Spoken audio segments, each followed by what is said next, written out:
PM Modi अपनी नई team बनाने जा रहे हैं, यानी अपनी कैबिनेट का विस्तार करने जा रहे हैं। मैं नरेंद्र दामोदर दास मोदी।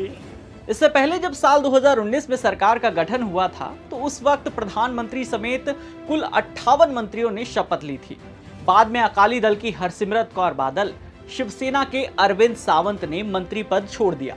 वहीं लोजपा के रामविलास पासवान के निधन के बाद उनकी जगह भी कोई मंत्री नहीं बनाया गया। इसके अलावा सुरेश अंगड़ी का कोरोना से निधन हो गया और मंगलवार को ही कैबिनेट मंत्री थावरचंद गहलोत को कर्नाटक का राज्यपाल बना दिया गया। मतलब अब मोदी जी की कैबिनेट में कुल 52 मंत्री रह गए हैं। कैबिनेट विस्तार के लिए बहुत से नाम सुनाई दे रहे हैं। हाँ, एक बात है जो आपके लिए जानना बेहद जरूरी है कि कैबिनेट विस्तार के वक्त अधिकतम 28 मंत्री बनाए जा सकते हैं। आप कहेंगे क्यों, कोई नियम है क्या? तो हम कहेंगे जी हाँ, नियम है। साल 2003 में संविधान के आर्टिकल 75 में संशोधन हुआ। 1 जनवरी 2004 को लागू हुए इस संशोधन ने केंद्र और राज्यों की कैबिनेट में अधिकतम मंत्रियों की संख्या तय कर दी गई। इसमें कहा गया कि केंद्रीय कैबिनेट में मंत्रियों की अधिकतम संख्या लोकसभा में कुल सांसदों की संख्या का 15% से ज्यादा नहीं होगा।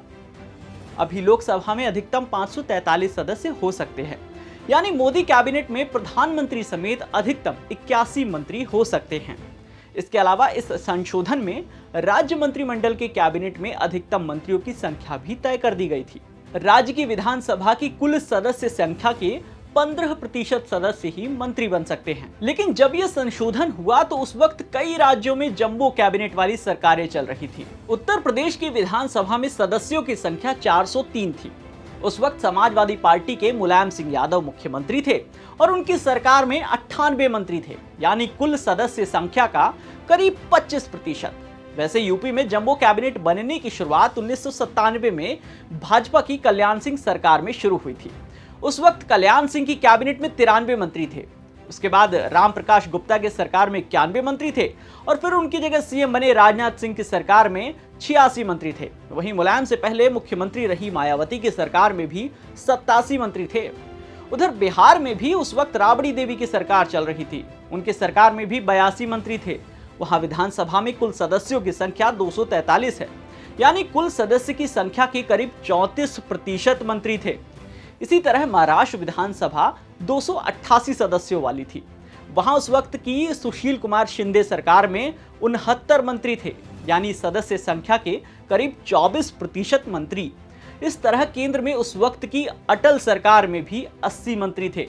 वैसे 2004 में नए नियम लागू होने के बाद अब तक का सबसे बड़ा केंद्रीय कैबिनेट बना है साल 2009 में। तब मनमोहन सिंह दूसरी बार प्रधानमंत्री बने थे। तब उनकी सरकार में कुल 79 मंत्री थे। वहीं इसके बाद जब साल 2014 में नरेंद्र मोदी प्रधानमंत्री बने तो उनकी कैबिनेट में महज 45 मंत्री ही शामिल थे। तब प्रधानमंत्री ने मिनिमम गवर्नमेंट और मैक्सिमम गवर्नेंस का नारा दिया। हालांकि 3 साल बाद ही हालात बदले और उनकी कैबिनेट में मंत्रियों की संख्या बढ़कर 76 हो गई थी। तो मोदी जी की कैबिनेट विस्तार में किन नेताओं को मौका मिलेगा और उन्हें कौन सा विभाग दिया जाएगा, ये तो शपथ ग्रहण करने के बाद ही साफ होगा।